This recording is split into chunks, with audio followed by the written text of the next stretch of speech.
এক বাটি সুজি আর 10 টাকার গুঁড়ো দুধ দিয়ে বানিয়ে নিন মজার একটা সহজ রেসিপি। এই রেসিপিটা বানানো যতটা সহজ খেতেও কিন্তু দারুণ সুস্বাদু। আজকে আমি শেয়ার করব খুবই সহজ একটা মজাদার পিঠা রেসিপি। নমস্কার বন্ধুরা, কেমন আছেন সবাই? ফ্যামিলি কিচেনে সকলকে স্বাগতম জানিয়ে আজকে আমি আমার রেসিপিটা শুরু করছি।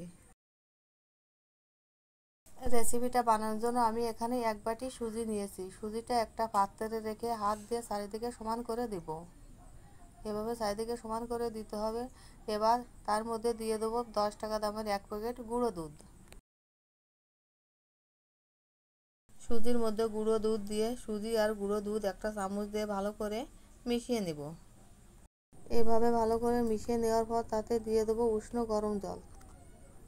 আমি আগে থেকে জলটা গরম করে রেখেছিলাম। এবার হাফ বাটি জল দিয়ে আমি আবারও একটা চামচ দিয়ে ভালো করে নেড়ে ছেড়ে নিচ্ছি।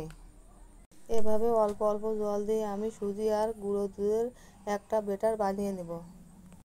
এবার এর মধ্যে দিয়ে দেবো হাফ বাটি চিনি দিয়ে ব্যাটারটা ভালো করে মিশিয়ে নেব। এইভাবে সব কিছু ভালো করে মিশিয়ে নিতে হবে। দেখুন বন্ধুরা, চিনি দেওয়ার পর ব্যাটারটা আরও একটু পাতলা হয়ে গেছে। এবার আমি ব্যাটারটাকে 10 মিনিটের জন্য ঢাকনা দিয়ে ঢেকে দেব। 10 মিনিট পর ঢাকনাটা উঠিয়ে আবার একটু নেড়ে চেড়ে দেখব। দেখুন বন্ধুরা, ব্যাটারটা কত সুন্দর হয়েছে। এবার এতে দিয়ে দেবো 1 বাটি চালের গুঁড়ো আর দিয়ে দেবো স্বাদ মতো লবণ। আপনারা ময়দা দিয়েও পিঠাটা বানাতে পারেন। চাউলের গুঁড়ো দিয়ে সব কিছু ভালো করে একটা চামচ দিয়ে মাখিয়ে নেব। মাখিয়ে নেওয়ার পর এবার তাতে অল্প অল্প করে গরম জল দিয়ে পিঠা বানানোর জন্য একটা সুন্দর ব্যাটার বানিয়ে নিতে হবে। এইভাবে ভালো করে একটা চামচ দিয়ে ভালো করে ঘুটে ঘুটে ব্যাটারটা বানিয়ে নিতে হবে। দেখুন বন্ধুরা, আমার পিঠা বানানোর জন্য ব্যাটারটা তৈরি হয়ে গেছে। ব্যাটার খুব বেশি পাতলা বা ঘন করা যাবে না। আবারও আমি ব্যাটারটাকে 5 মিনিটের জন্য ঢাকনা দিয়ে ঢেকে রাখবো। 5 মিনিট পর ঢাকনা উঠিয়ে নিয়ে এটাকে একটু নেড়ে ছেড়ে নেব। এইভাবে একটা চামচ দিয়ে ব্যাটারটা ভালো করে ঘুটে নিতে হবে, এতে পিঠা অনেক সুন্দর হয়।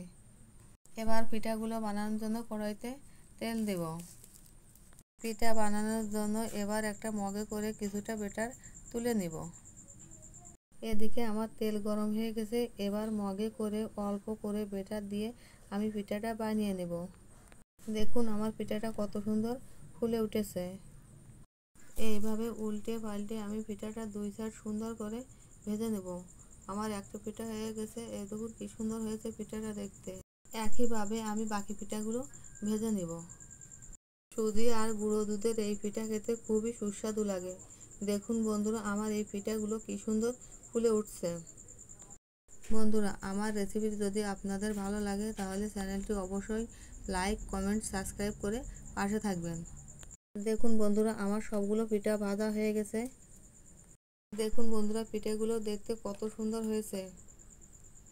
নরম তুলতুলে এই পিঠাগুলো ছোট থেকে বড় সবাই খেতে পছন্দ করবে। দেখুন কত সুন্দর নরম তুলতুলে হয়েছে পিঠাগুলো দেখতে। খেতেও কিন্তু সেই রকম স্বাদ। বন্ধুরা, বাড়িতে একবার হলেও পিঠাটা বানিয়ে খাবেন। আবার একটা নতুন ভিডিও নিয়ে সবার মাঝে হাজির হব। ততক্ষণ পর্যন্ত সবাই ভালো থাকবেন।